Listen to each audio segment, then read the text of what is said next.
Kiti kunalo osesweni kulunga ngithi khulu onga ngithi kunaloyo kunalo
Bazalwane sithandiwe, uNkulunkulu usithandile. uNkulunkulu usithandile bazalwane. Asimshayeni izandla.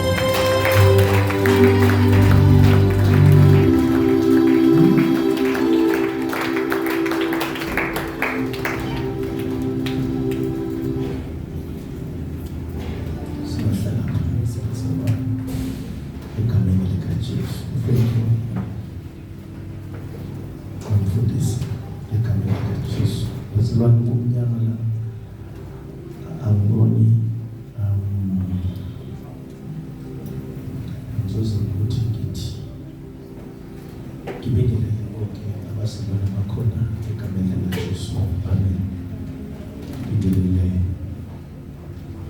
the mother of the house, umama egameni likaJesu, abobaba, abantu abasha, Sunday school, imbokodo, umama, ngegama likaJesu.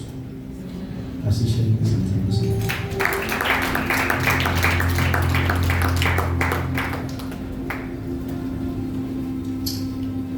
uNkulunkulu uthi He chose us. Nimzwile bazalwane. He chose us to be your leader. Mangabuthi ngizwile.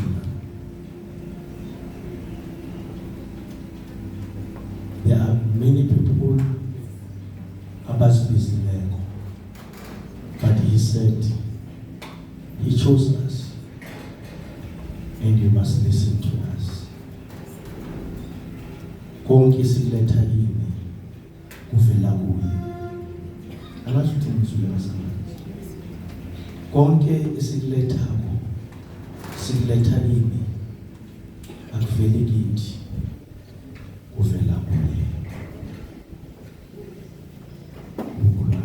Sicheleza kusema osemazulu, Baba wethu osemazulwini, sibonga wena wetwa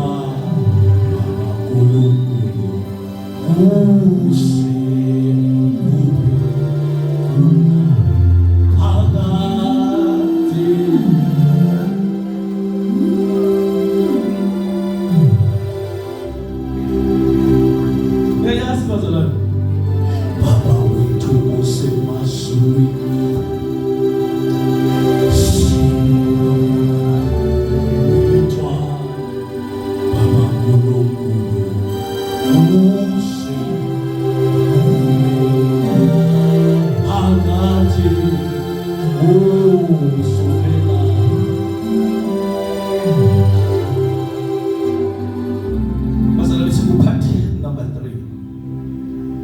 Part number 3, there is hope only for the living. Hallelujah. Only for the living there is hope. I don't want to be long, but there is hope for those who are living. First Thessalonians chapter 4 verse 13 to 18. Ostoleleona asfoleleona.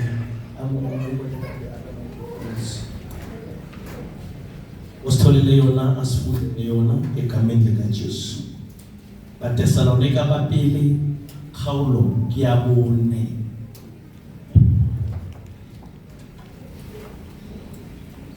Timana lesume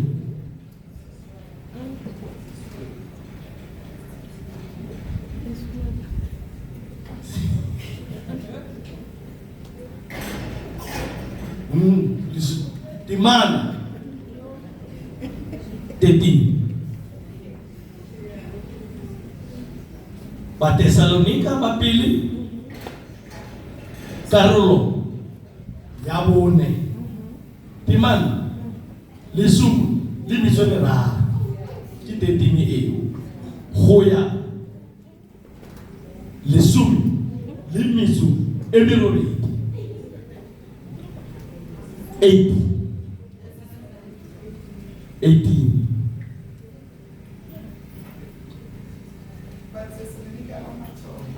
Bamatho. Yes. Karolo ya bone. Timana. Musumitharo. Oh, sumisiswai. Amen.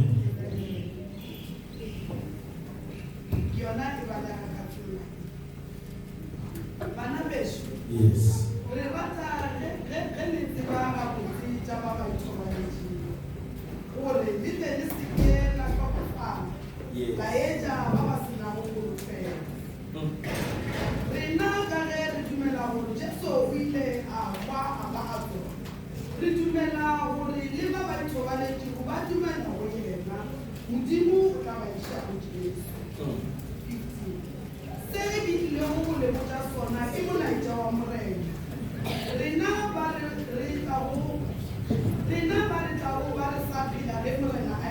Yes.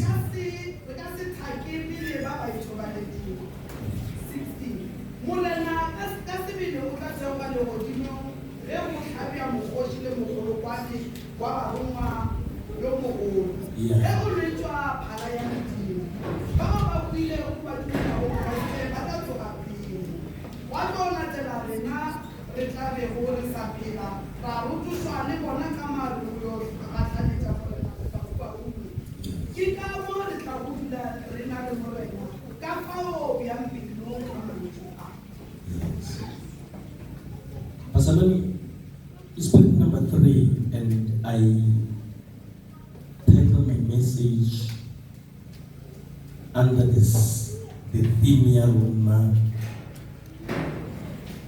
carry setting our minds and hearts on the things above, where Christ is seated at the right hand of the Father or of God. Thank you, Jesus.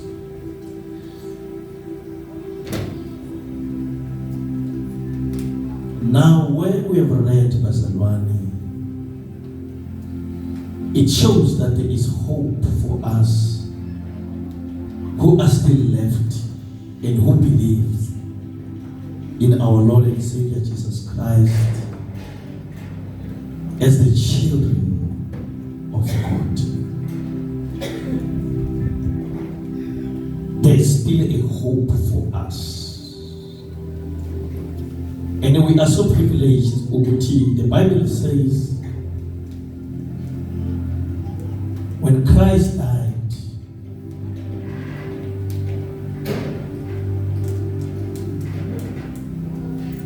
and when he was raised from the dead, we were as Christians raised also with him.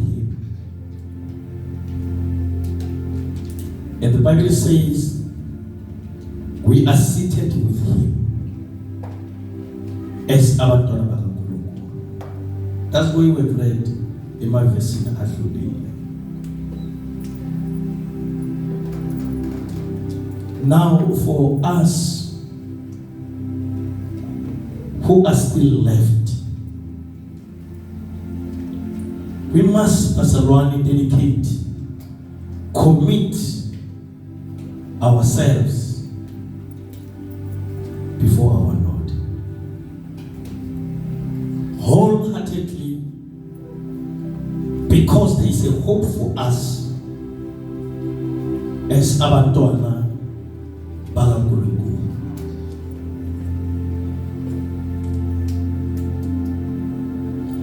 Our lives will not end here singing, praying, but there is a place that is prepared for us as abantwana bakaNkulunkulu. Hence the Bible says we've been raised with him, Christ. So now Paul is addressing abazalwane baseThessalonika, bring hope, kube stability. I think these people, they had questions, but they did not yet get answers. Then Paul said to them, now dear brothers and sisters, we want you to know that what will happen to the believers who have died. So you will not grieve like people who have no hope. We want you to know what will happen. Galabo, abakholwabo, abaye bafa, bangcwatshwa, nibakhalela, nangcwatshwa, nisabathanda, babulawa abanye phambi kwenu bangabazalwane because of this gospel. Some nyakabanga, they were still bleeding. Some, they still had tears when they think about their brothers and sisters who died. But Paul brought the word of comfort to them. We want you to know, galabo abaye abasele balelego bashi. We want you to know what is going to happen now. We want to make it clear to you, so that you have this understanding what is going to happen now. We want you ningahlali ningenawazi lento ihlale izakhele kimina ukuthi, for since we believe that Jesus died and was raised to life again, we also believe that when Jesus returns, God will bring back with him the believers who have died.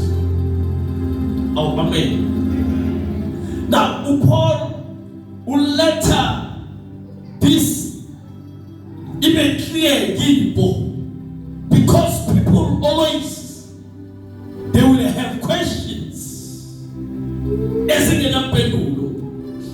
Now I think God was addressing them. I think God was talking to them. God was revealing himself to them. Itemba galabo abashoni.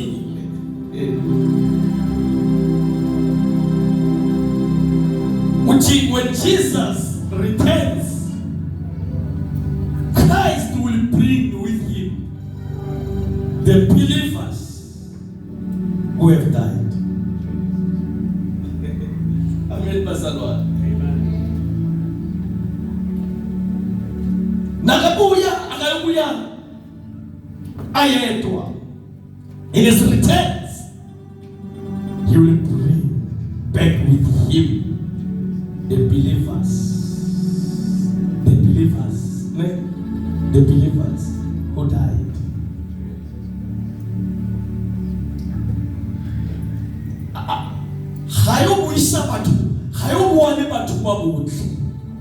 But the only people is only those who believe.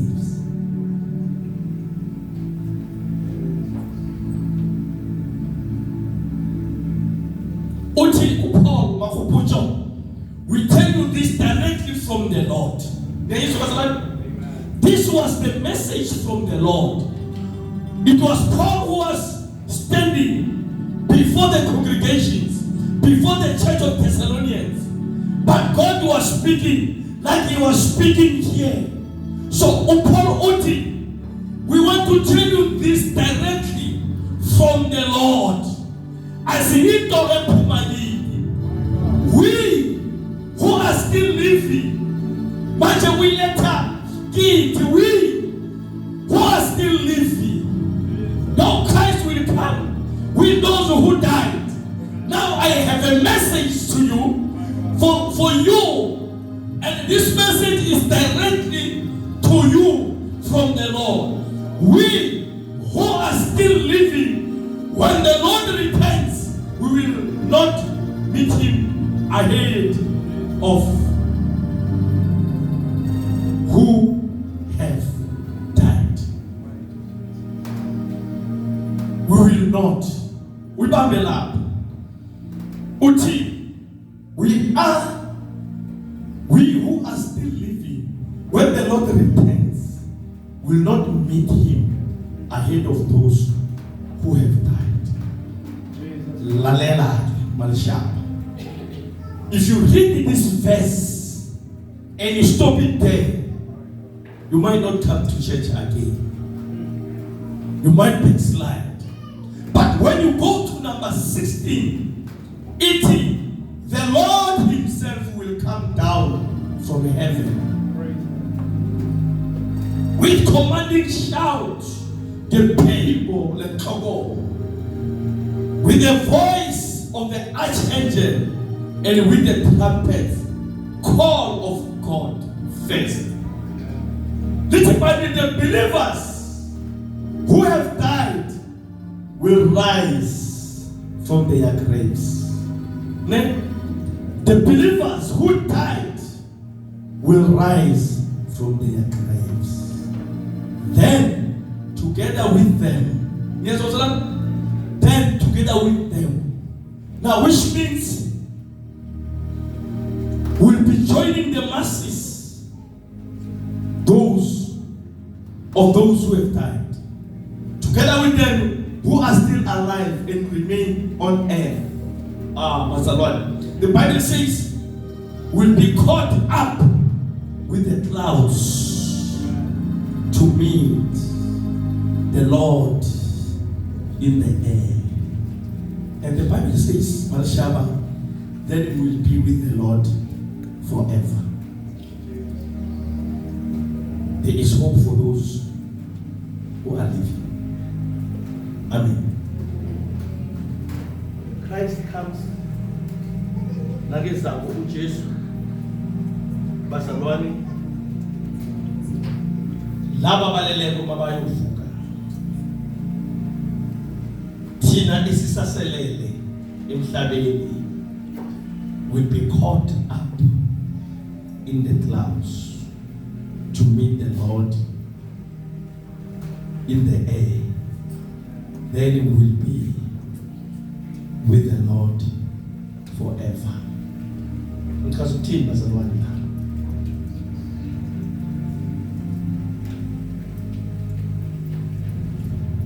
know, at times you might think we don't have a direction and we don't know where we are going.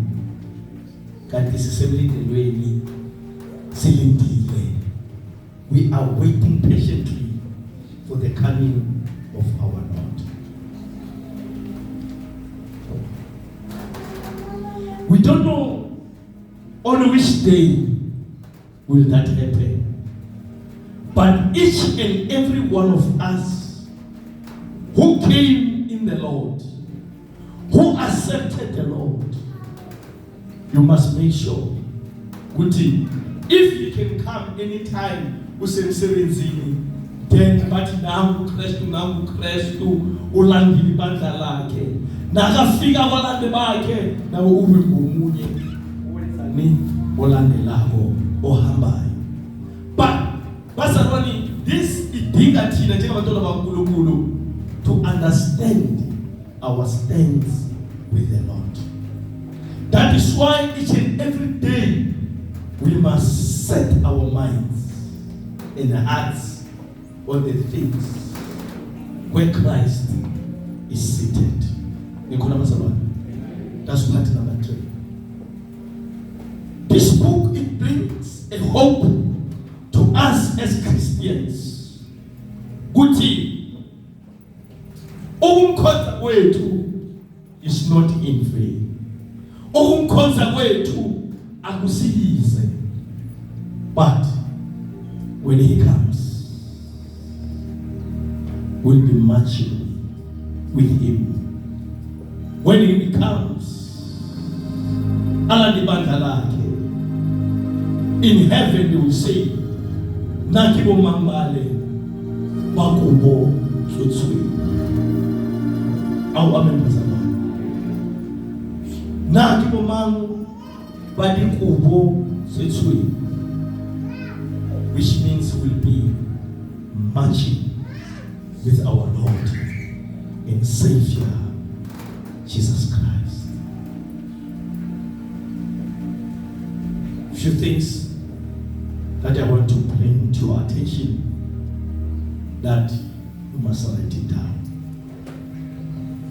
As we are setting our lives, our hearts, our minds on the things above where Christ is seated. Azalwane,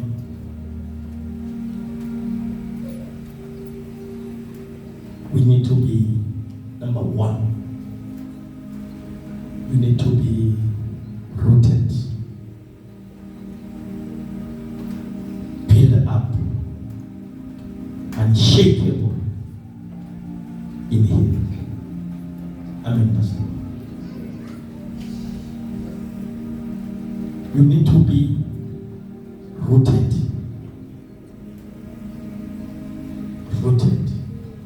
and you need to be built up as a child of God.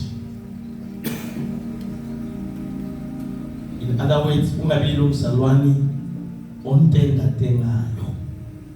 You need to be rooted,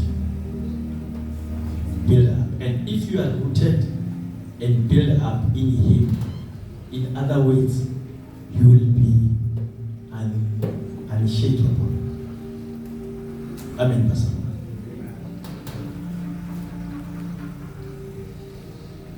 As we are setting our lives, our hearts and minds on the things above, true,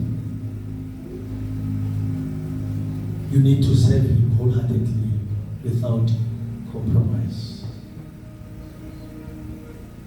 Sivalida yetu yemfekezi watu. Serve Him wholeheartedly without compromise. Mkhonze ngenhliziyo epheleleko umntwana wakhe. Wholeheartedly, even if abanye bangami kodwa wena uthi ngizokuma. Oh, amen. Uma abanye bathi thina asisenawo amandla wokuqhubekela phambili kodwa wena uzokuma. Abanye bathi thina siyamkhonza uNkulunkulu kodwa asikwazi ukwahlukana nalokhu kodwa wena you don't compromise your Christianity. You stand your ground, rooted and built up.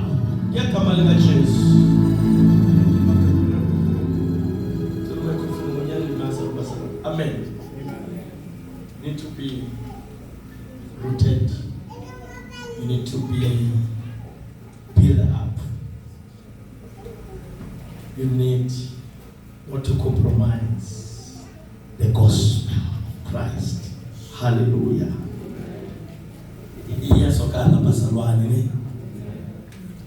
Don't compromise. Don't compromise. He died for us. He was raised. We've been raised. Now you need to be rooted, built up, serve Him wholeheartedly without compromise.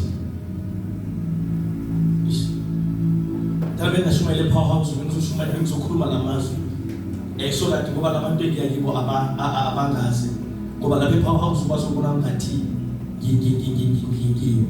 ngisebenzela mina But when Brother Amos, you serve him, compromise, abanye bangenzi in the house of the Lord when uyenza. Amen.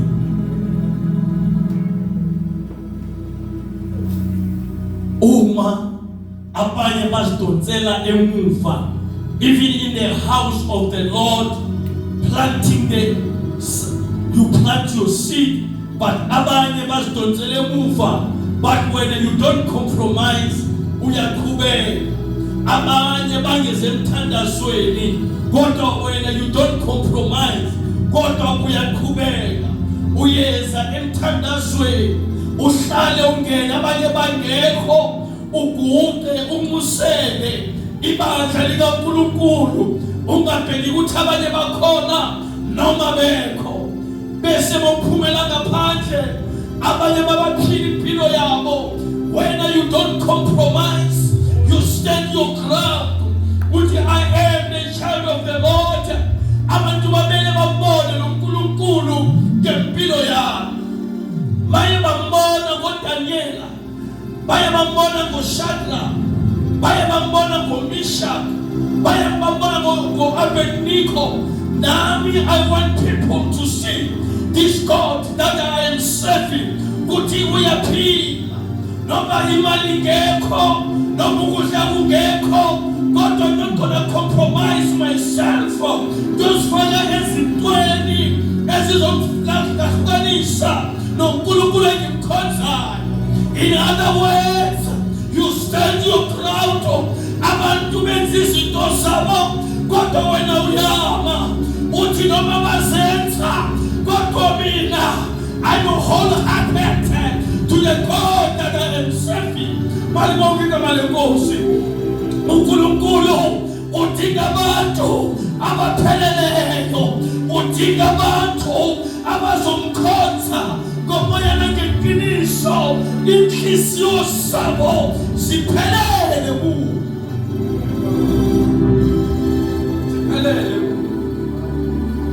Into usathandi azoyibisa ngomamkhuphuto kithi ukuthi singapheleli kuNkulunkulu.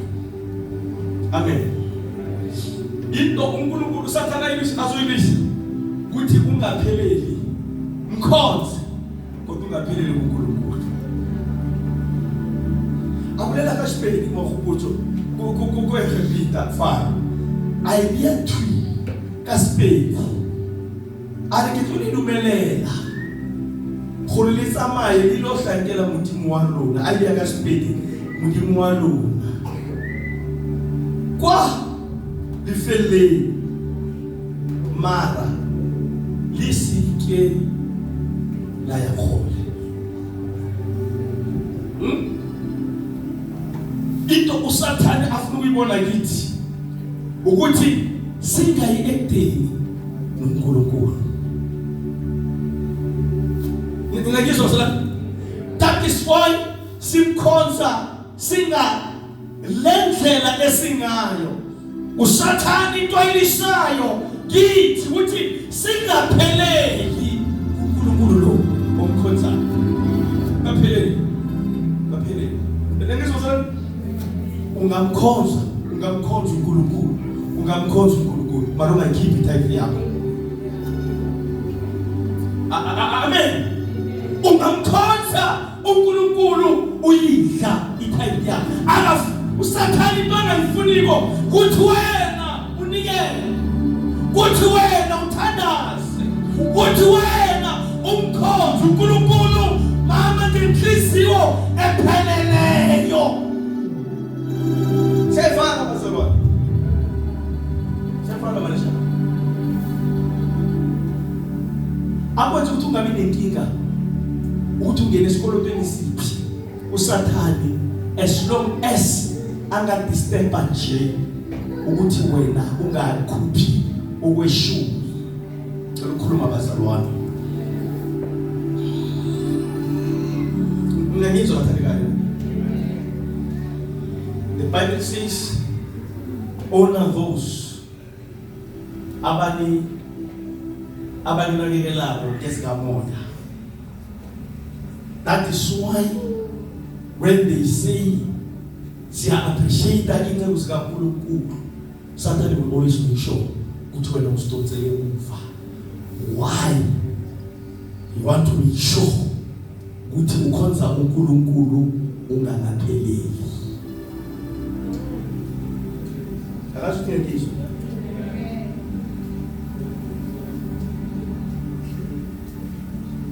Ithi makhelwane awakapheleli. Mana sibazalana ukhona umuntu ngasiza bazalana ithi makhelwane awakapheleli. Nje ithi makhelwane awakapheleli.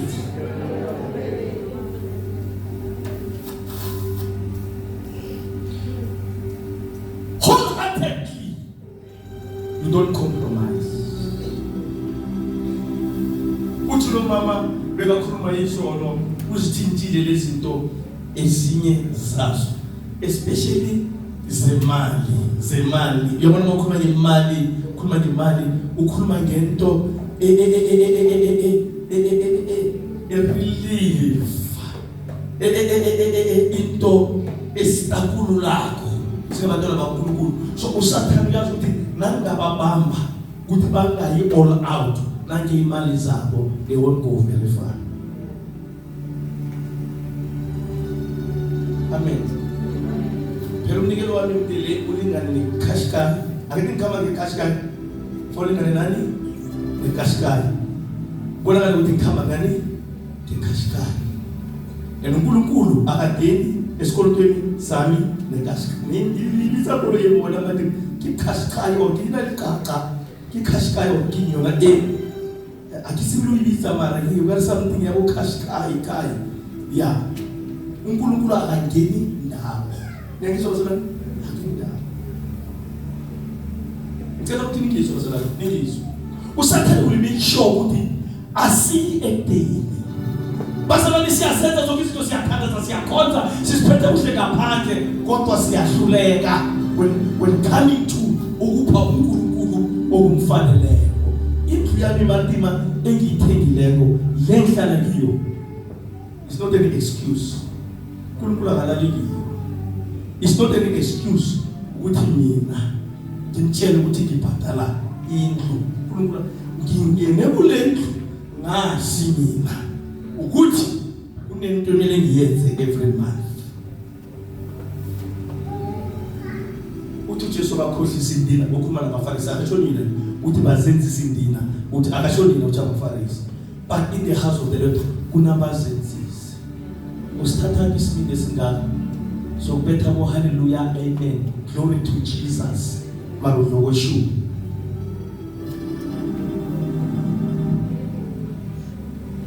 Amen. Amen manjabani.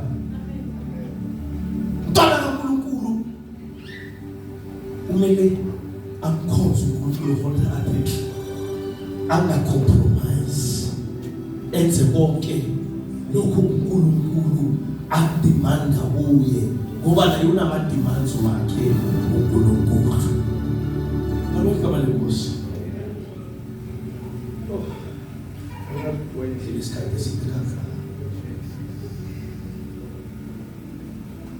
Don't compromise yourself or yield to the devil. Satan is in charge of our finances. Satan is in charge entweni zonke. And thina we yield. Siyamlalela. Don't yield.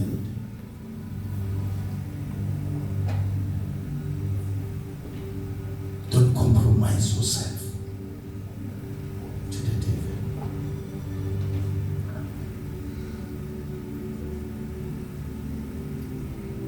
That's number 3. Don't compromise yourself or yield to the devil. Utina kakhulumako isikela ya whole, don't go very far. Moshe are abantu are type eo ya batho. Here batho go konza modimo. Ha re batho go tswa ke motho mo tshwantse le mkhonze jwang. Re dumelele rena. Re tsamaye re lo khonza modimo. A re lo utlwela wena fa. Ba se ba sa tla tsela mo motho ibe yena ya bolela ka motho a re a boleletsa dibulela o tloela gore Faro o re skela ya gole Moshe a re no rena re ba go hlakela modimo wa rona so mona modimo maskolo e 7 answer to the devil ke a rona le skumaloshi ha rona le skoloto but God first sheba go lisa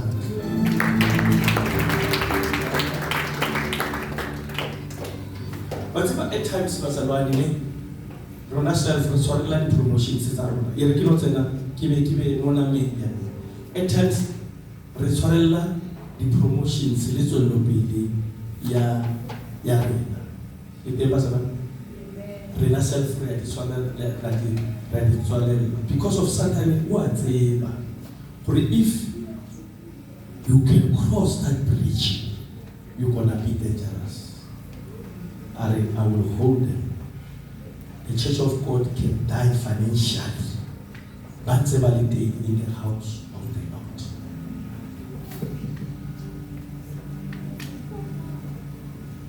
Makupucho, I want to be honest. And I didn't bring this because of what I saw, but I'm bringing this because of what I am saying now. In the Church of God, I think we have only 3 to 4 people who are giving their time in the house of the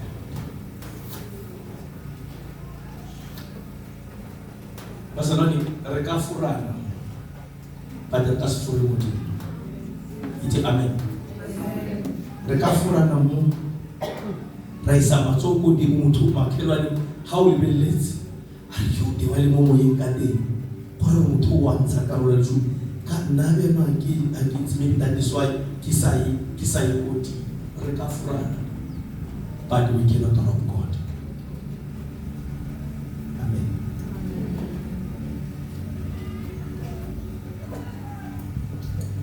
Andere modimo bole tsefa a re se tlhako yena se re skisa ko lena se tlhako yena ke skiseng ka go se ka go get your house. When I say your house, get yourself in order before God. Say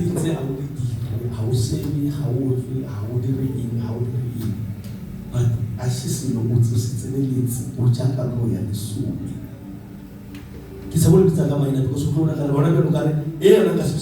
because of Toluti, and another is able to man.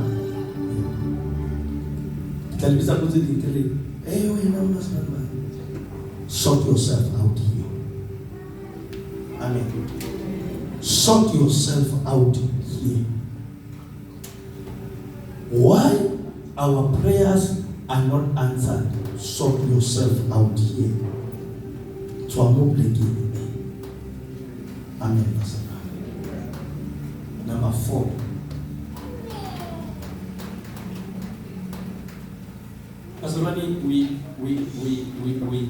We are saved and we are seated with the Lord.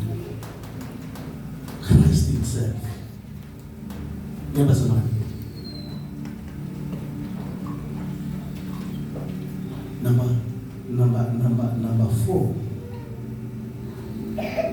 I don't know what have you done. I don't know what are other people saying about you. I don't know.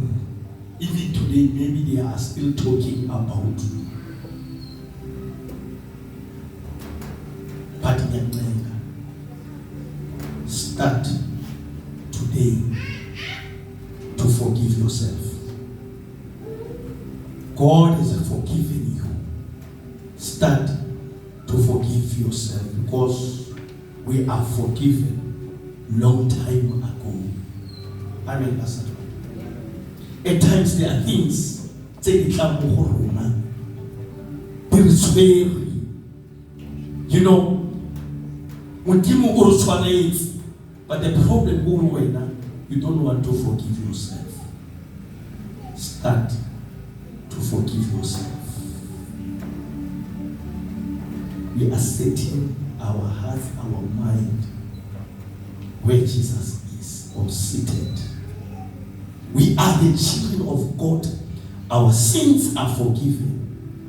Start to forgive yourself. At times, ustaka kasilo kanike khale batho ba utshwaretse. Ustaka kasilo kanike khale modimo ba utshwaretse. Start to forgive yourself. Secondly, start to forgive those who have sinned against you as a child of God. Thank you, Manisha. I see you are writing down. Baba, let's wait. That's what it is. Start to forgive yourself. 2,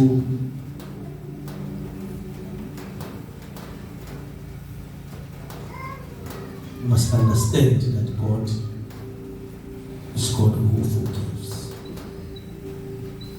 And you have been forgiven long time ago.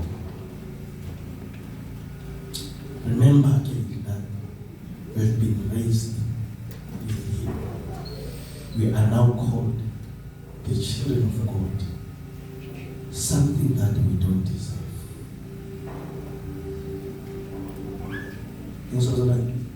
This is something that we don't deserve.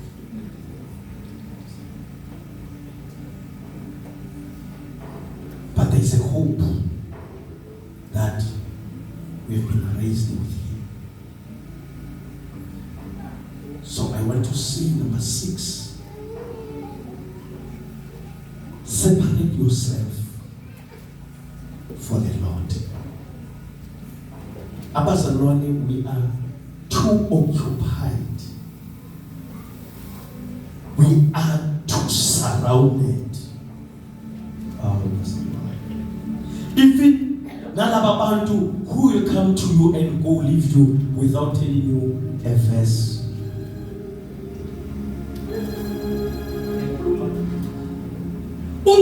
Umzalwane othi makeza kuwe akushiye unjalo akhulume bonke akukhulumayo kodwa ekugcineni angachiyi athi uNkulunkulu uthi I've read this verse iye yangibusisa but always unezinto azishoyo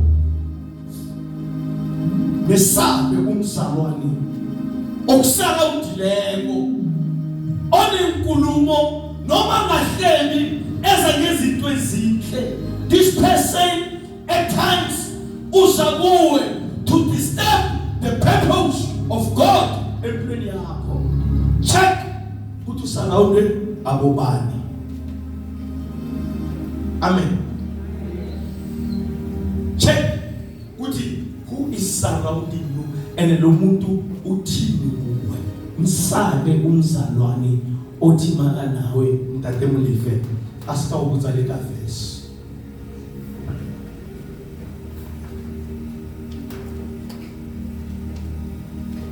Separate yourself. Separate yourself for the Lord. uNkulunkulu uyakufuna kodwa akakwazi ukuthola. You are overcrowded. Always overcrowded. Your WhatsApp, you call, you are overcrowded. Separate yourself.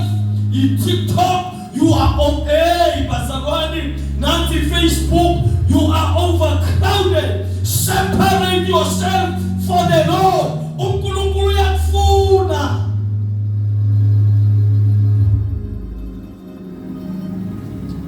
Separate yourself. Separate yourself. Separate yourself. Mkhulu onga kiti kunalo osi bazalwane ngithi mkhulu yena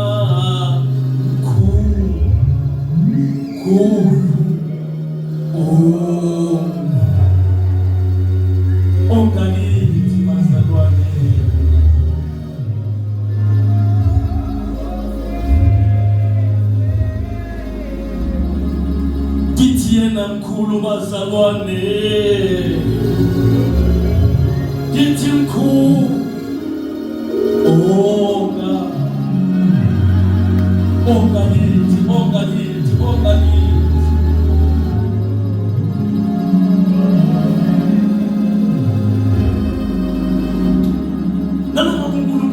Brother Amosi afuna ukukhuluma nawe akakwazi ukukhuluma nawe. You are overloaded, you are overcrowded. There's a lot of people, there's a lot of things that is surrounding you. But namhlanje I am here bazalwane, as we are raised with him and there's a hope for those who are living. I want to say this word mntanami ukuthi separate yourself for the Lord. Oh amen. Separate yourself. Ngcono abantu bazone bathi uzenza ngcono, bathi wena uyazibona, wena ufuna ukuvakashelwa, kanti wena uyazi ukuthi you are separating yourself for the Lord.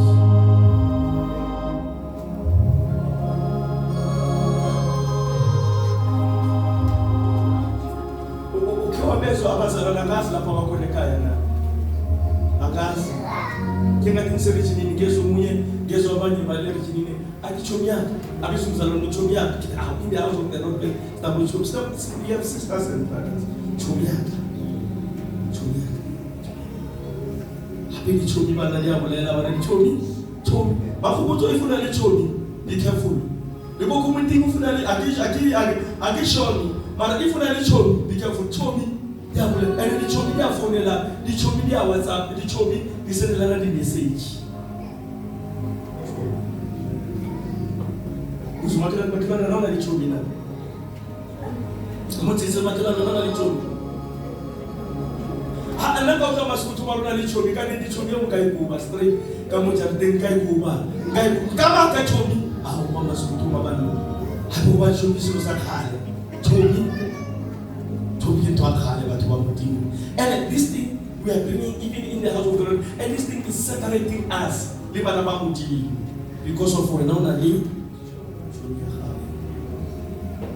But just mamli separate yourself from the Lord. Amen. Asisho kuti ungakhulumi nabazalwane ne khuluma nabantu, separate yourself, have time with God. Tina our program is so full to such an extent uNkulunkulu akasesena space bakuphuza asalali ispace inobona tayari yako mereko ngene kampuyitlalana ka tenta ya gago kampuyitlalana ka tenta ya gago ene ka mona le ditšhomi ka mo you are surrounded ka mo di TikTok ka mo di WhatsApp ba modimo o tsena ka efa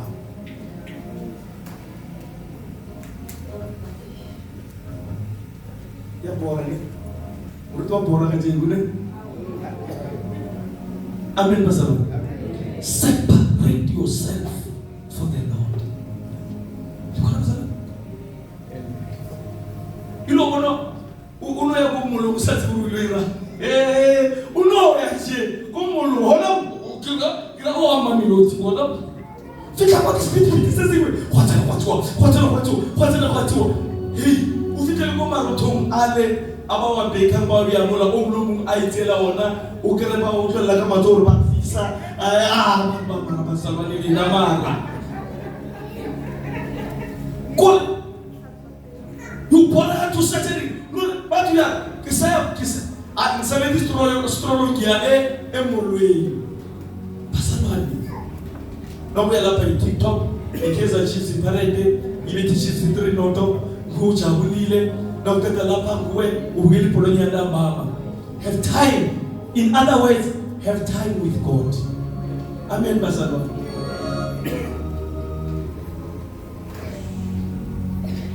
You know, if you separate yourself for the Lord, you will set times for God. 3 hours a day. Go powerhouse. Go worship him. Go worship your powerhouse. Saturday, you work on mibereko ya gago. Then what's it about? Can you talk or 10 o'clock or go powerhouse until 1 o'clock? How far we are going to out you separate yourself. But you work on your schedule on Sunday because of it's actually really great to clean us in now and no one must tell me or if Pastor you feel like living here or just go in non clothes on the beat. Amen. Bila ni soto here to amo manishaba. Ibili bizili futumaza bijo raja. Hesno richa mo na buena hapa. Heri fesa kiti kadi kuku libidi semet. Hesno richa di kuku rabuela hapa. 5 o'clock ya sabari yako koha. Amen Pastor. Unkulunkulu uya. In other words, when we say separate, unkulunkulu uya konzwa. Ini saudara. I just want to be honest with you, Pastor. Nali me all repeats. Repeats ubu Pastor ne. Good at times. Mabali family le mwana na alwana. Limon, thank you so much. She was talking about you, Mom. She said a lot about you. Thank you for taking. It shows that God has called you for these kids. Mom, if you never concerned about half a machine, was sitting in the car. Who feels? I don't see him talk, Gazino, Alwana.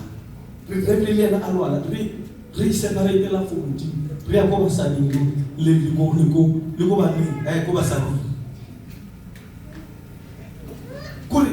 Kachi bila bila ngasa sona kore refa ria motoko bela ngiri lina khe mona lina alwala babo tlela no fale re ne sotu ke bore na le mangu dire lo file lenga se mo mara sifa tlile in the house of the Lord because of we know when she can't see it, when we go back Uprobai will never be the same again.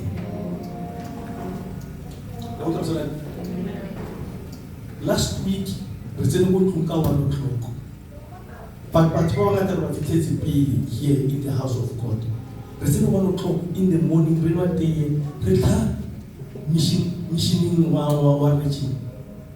in the morning we woke up. I think for a talk to prepare. It's not faith. Can 9 10 o'clock 10 o'clock I better say Pasarwani unkulunkulu uyakhonzwa. Unkulunkulu sibezilwe uvukile savuka naye unkulunkulu uyakhonzwa akudala. You don't pray here because of ubona Polo is standing here Muruti Ashu ufitrele Muruti beloki yaboke gerilo rabel.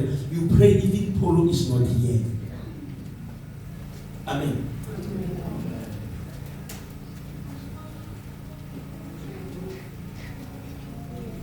Number 7, continue to live your life in Him. Amen, Pastor. Continue to live your life in Him. I don't know what live your life in Him. Live your life in Him. You are raised with Christ in yourself. Live your life in Him. Utumia ati impilo ya gininga uwe, impilo ya gileta uwe, ngoma leko ongani patela yona. Live your life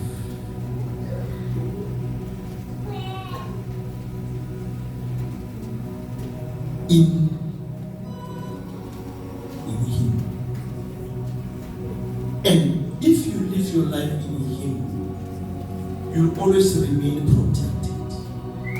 But if you live your life out of, you are on your own. But in Basarwani, you are protected. No weapon from against you that will prosper.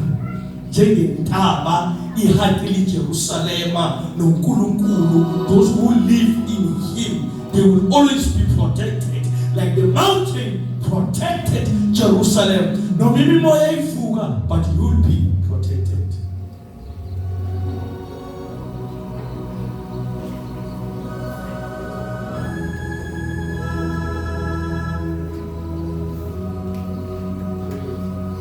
And start to begin to practice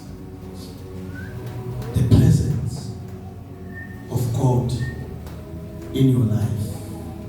If you live in Him, Malishaba, you must begin to practice His presence in your life.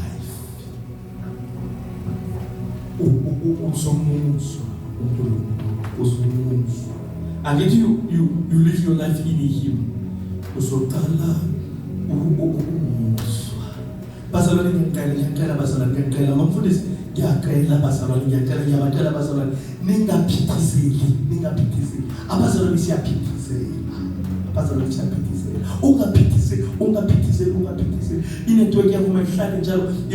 if Barcelona, you live your life in Him, Barcelona, you will always remain connected with your God.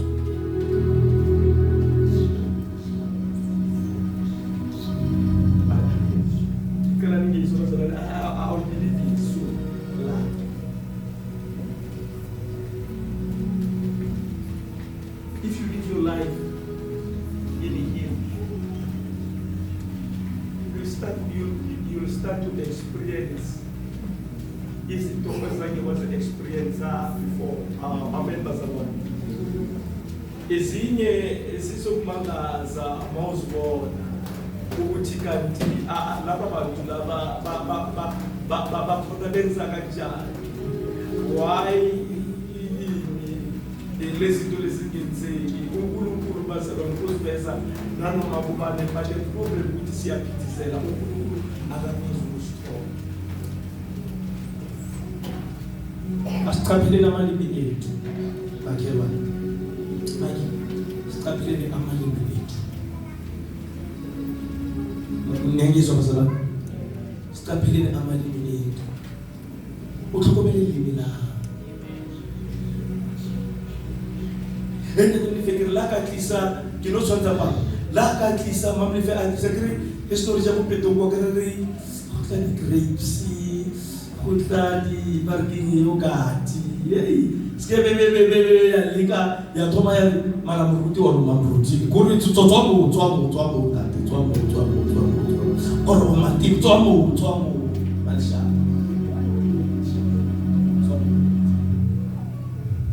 stapeleni ukuthi emlonyeni yethu phuma ngizosana ungamqisha uNkulunkulu ungamsusa uNkulunkulu ungazilimaza wena. Be careful. Ngikusizimanda siyayivala tena. If you have yielded your life to Him, ukhuluma nalaba bayi niyadisturb mama niyadisturb mona okwali emsazora disturb mama I need your focus, Pastor. I need your focus. Please, I need your focus. If you have yielded your life to Him, you must know that He is with you.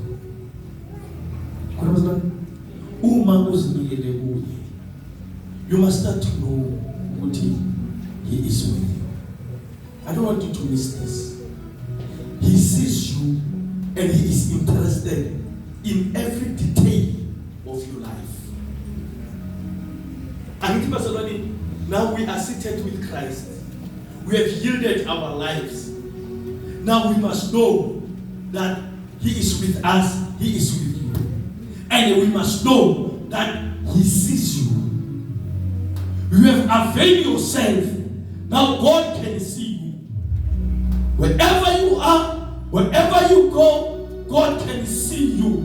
And the one thing that we must know, He is interested in every detail of your life. Unkulunkulu is interested in every detail of your life. In other words, Barcelona, don't do anything without God. Don't do anything without God.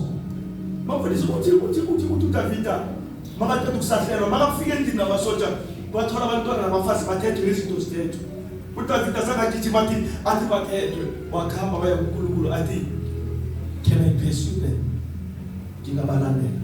Don't do anything without God. Amen, Pastor. Don't do anything.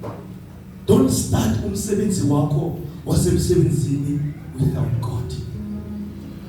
Don't start your car and go without God. He is interested in every detail of your life. Let not your kids leave your house without you praying for them. He is interested in everything in your life. Don't eat without praying. He is interested in every detail of your life. That's why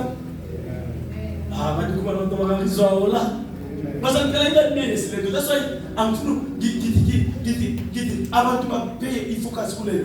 Unkulunkulu is very, very interested in every detail of your life.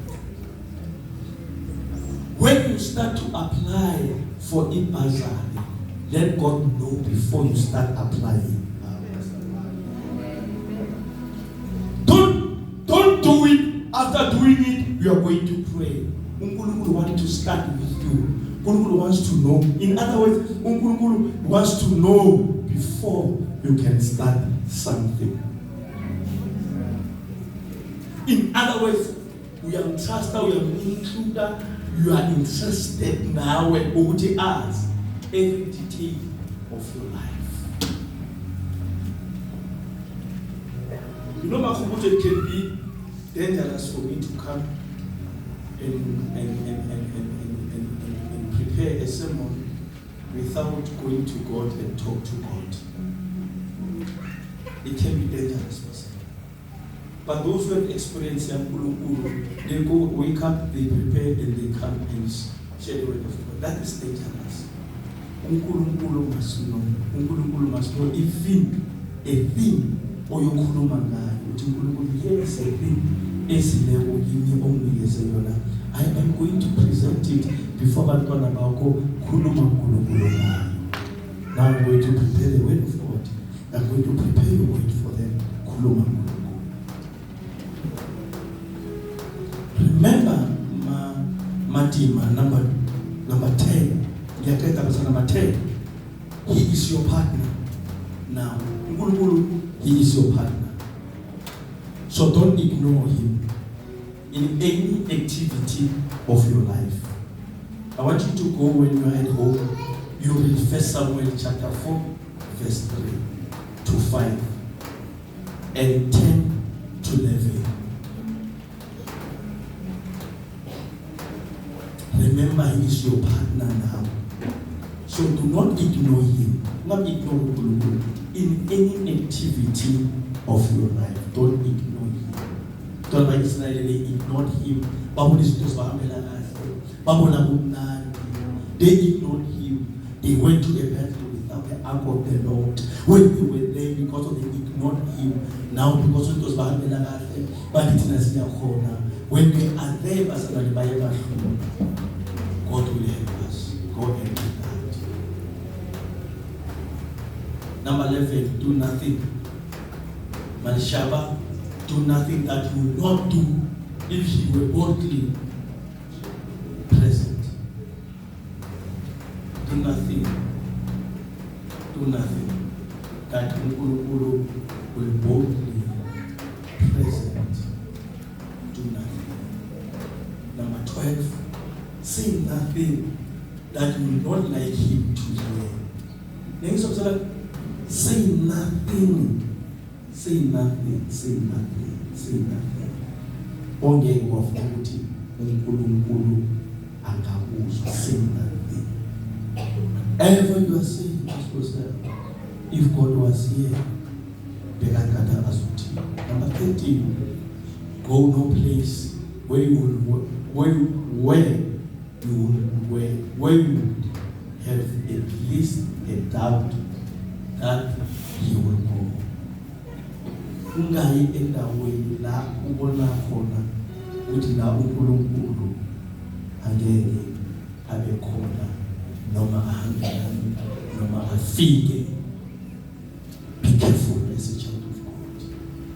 Go no place where you have at least a doubt that he will not go. Amen.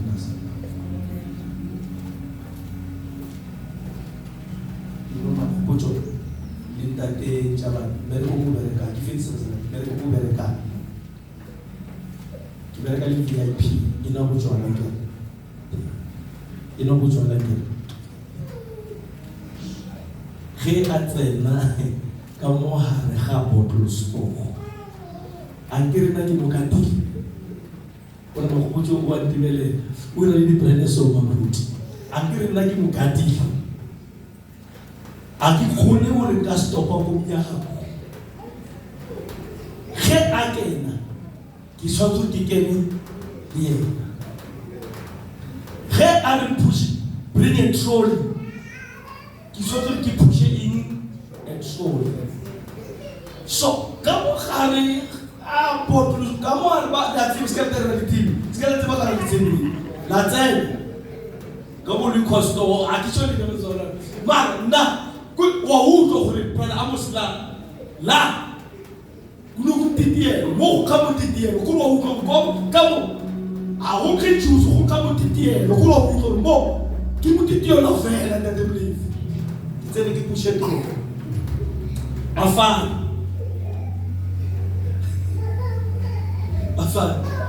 na akira ni tsibisi I go and check una eso na ke se pasa ke tsela ke tlo di tsamaisa ka tsamaisa something like there's nothing boss there's nothing kira ke tsi mara ke botsa di se ka re ka le ke mo yena ke re yo boso wa fetsa ko di tla khutsa go tsena le go modimo ga tsedile ka go teng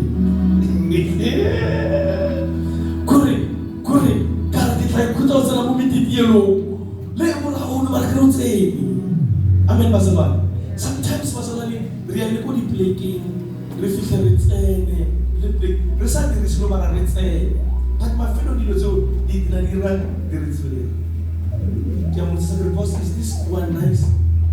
You must taste it. You must taste it one day. You will feel it. So, kabaka nami manje, kabaka le nagiri se, ele kibutisi. God, le bozo la te lipi, but because this is nice, and you must taste it one day. You will come and tell me how nice it is. So, if you are weak and you carry the hotel for the plane down to the it then in the book of Philippians. Mo khola le akhali mamba tu mafopotso a re le re le ja le ba le fatse le bana ba modimo we end up go le gona fa so you need to be careful pastor ungangeni la go number 14 don't get it pastor if we can follow this our lives will be happy and victorious and God will make us prosperous in all things of life. May the good Lord bless us all. Namhlangos ngiyamanga uma ngibheka emuva ube wena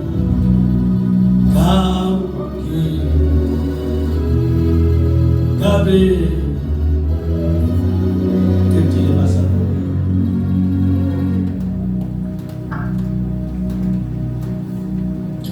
Kulungulu uthando lo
ya rena ye lokilego wena yo o dutse mo setulong sa bogoši tate re a leboga lentšu la gago e lego mahebetšwa ko wena papa modimo wa ka ya lokileng re a le leboga ka lebaka la gore ka mehla lentšu la gago ge o le ntšha ka bahlanka ba gago papa e ba o bone morero wa lena papa modimo wa ka ya lokileng re a leboga gore letšatši la lekgono re le kereke lentšu la gago le re fihlelele papa modimo ya na le maatla re a rapela gore lentšu le papa ga e se ke ya no ba lentšu fela ge le fihla maphelong a rena papa le re fetole ka lebaka la gore lentšu la gago le a kgona go fetola pelo papa re a rapela gore lentšu le re le apare melaleng ya rena bo ka motho ge apere pheta kgoši mo re sepelang gona re dule re le gopola mo re dirang tsohle re dule re le leba-lebelela papa re a rapela ka lebitso la Jesu re bona re leba mahlatse gore lentšu le letšatši la lehono le re fihlelele re lekwe papa gagolo re leboga modimo moyo mokgethwa o sa tlo re thušang modimo go le kwešiša bokaone go le phela bokaone go le internalize re a leboga papa dinakong ka mehla lentšu la gago le wena go le direlang go gola rena le maphelo a rena letšatši ka letšatši bophelong ka bophelo go thoma jwalo go fihlela ge Kriste a boa jwalo ka ge Paul a re ruta re a le leboga papa le šogofatše o šogofatše le dipelo tša rena mo le sa ile wa galelang gona leineng la maatla la Jesu Kriste re a leboga amen.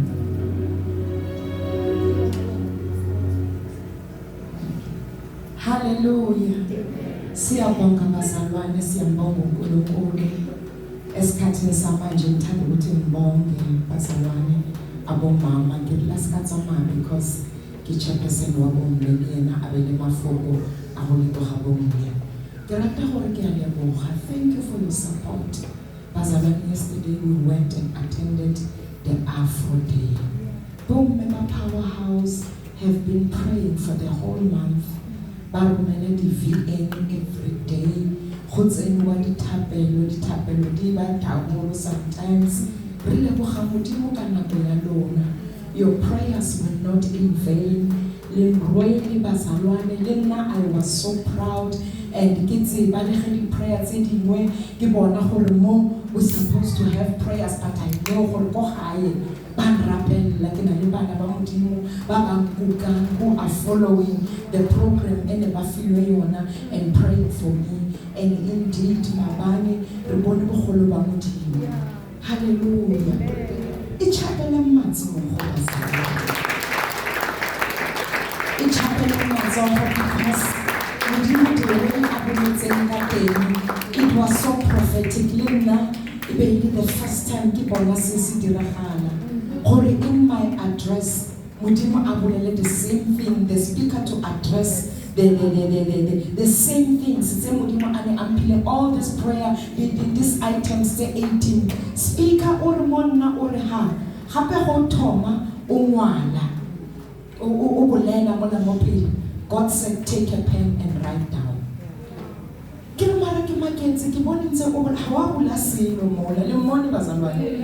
didn't open, but we because Modimo instructed her to write down all the points.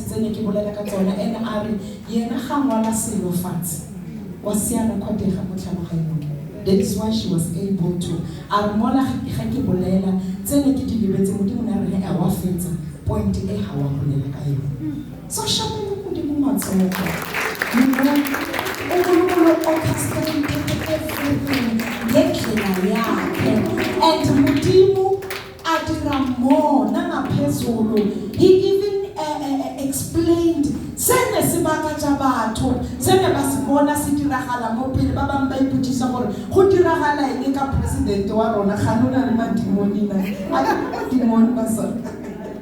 Hallelujah. So ngiyambonga kakhulu uNkulunkulu. It is because of your prayers. So continue to pray for me wherever you are, bazalwane. This is a business. Riyahole le modimo wa rona. Hallelujah. So siyabonga kakhulu, siyambonga uNkulunkulu. Ngiyazi ukuthi it was a lot, even the contributions tsa lona dichelete wise, but may the Lord bless you. Awazi amandla womuntu. God will reward each and every one of you according to your needs. And then lastly,